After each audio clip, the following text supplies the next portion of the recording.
What is up, folks? It is 10:22. I got home from church at like 9:45 or after tonight, so that's kind of insane. I normally don't get home from church that late. Anyways, I'll say it was an eventful night. We read what my good old Hunter Master's Bible degree acclaims to be the best passage, the most important passage in the Old Testament. That's pretty cool. And at first I'm like, what the hell are you talking about? But it was actually super cool. So not really any eventful, just kind of prophesying. So we're going to talk about a ton of stuff tonight.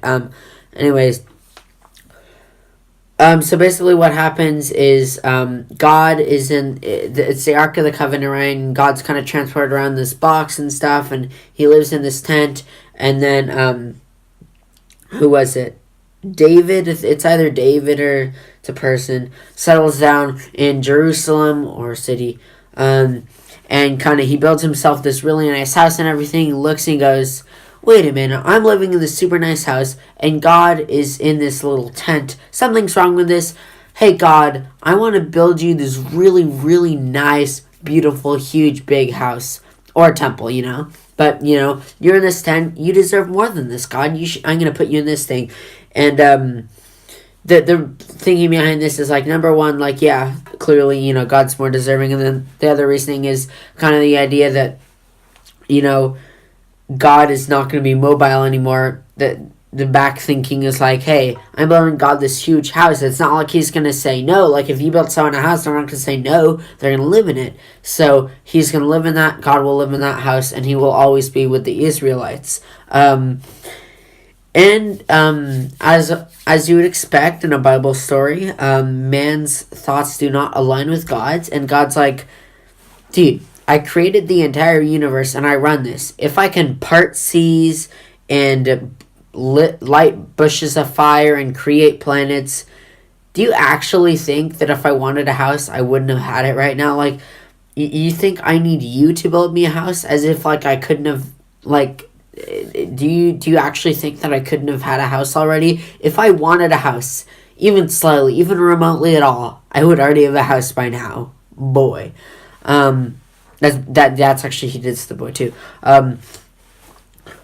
So, of course, yeah. But then God takes it the other way and he says, listen, I'm going to build you a house. And of course, this is a Hebrew word, and Hebrew is fun because you take classes in it for Bible degrees. So the word there used for house isn't as much of a house, a literal structure, as much as home, but kind of an ongoing legacy. And what God is basically saying here is he's going to build something ongoing, an ongoing legacy, something that will be with them forever. A home, a permanent residence for them, or a permanent legacy, permanent thing. You'll see where I'm going with this. And then I'm pretty sure it's in the same. And then he says, what did he say? I can't, let me look it up. So God goes on and he starts talking about how this legacy he's going to create. It's going to be this man who's going to come up, and he is going to be so honored. He is going to be called the Son. God is going to be his father, and he starts talking about how this man is going to carry on his legacy. And then to close off, he says, my love for him will never be revoked, unlike how it was for Saul, whom I have removed from you.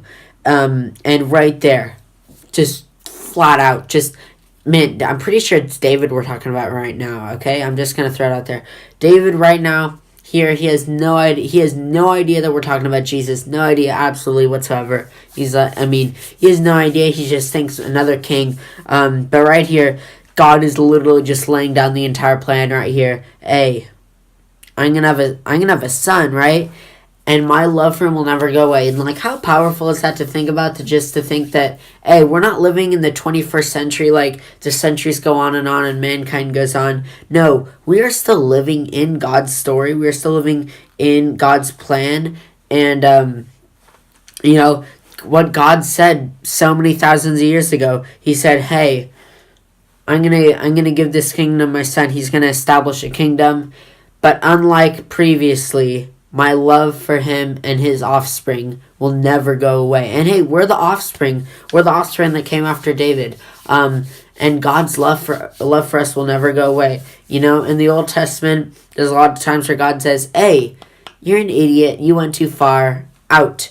But no, right here, God's laying it down. He's setting it down like, "Hey, after this, my love for you will never go away. No matter what you do, anything you do to try and separate yourself from me, I will never cease my love for you." I think that, yeah, so huge just prophecy for Jesus right here, 2 Samuel 7. It's really cool, really cool.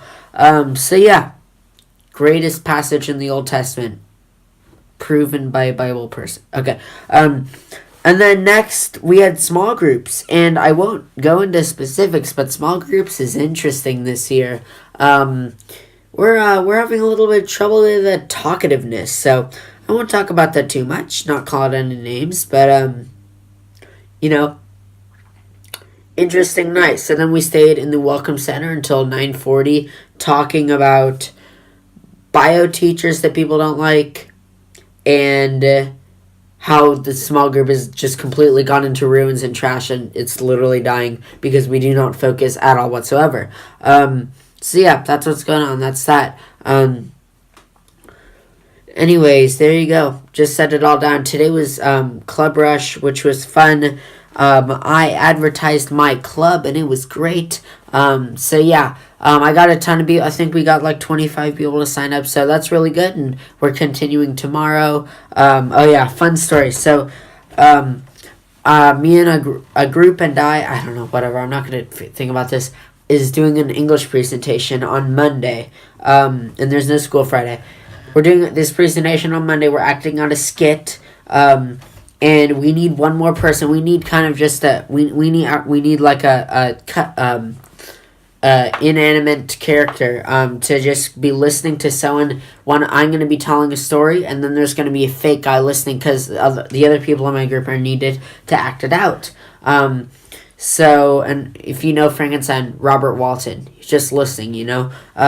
So we're like thinking about like, oh, what's animate things, and my English teacher was there, and we were kind of talking. I was like, you know, the video. The video production room has a life-size cutout of Zayn from One Direction. Like, there you go. So, I didn't really think through the logistics, but just now I realized I have English first and video production fifth. So, going to get it really before English is not going to be an option. So, what I'm really going to have to do is, after video production tomorrow, fifth period, I'm going to have to get the cutout, and I'm going to have to take it to my English class, and I'll just, you know, since we're first period, and she doesn't have a 6, it's perfect, right? Because then we just leave it there, and then the next time someone's going to be in that classroom, it's going to be us. So it just works out perfectly. And then I realized that they're on completely different sides of the campus, so I'm going to have a few minutes of my life where I am walking across my entire campus with a life-size cutout of Zayn from One Direction in my hand. And that's just going to be, I feel like it's going to be somewhat odd, so I'm going to probably need someone to accompany me, because just how horrible would it be if it was just me alone? So it'll be a little bit better if I'm talking to someone a lot of people like, but it's still going to be like, hey, look, there's a kid walking with a life-size cutout of Zayn from One Direction under his arms.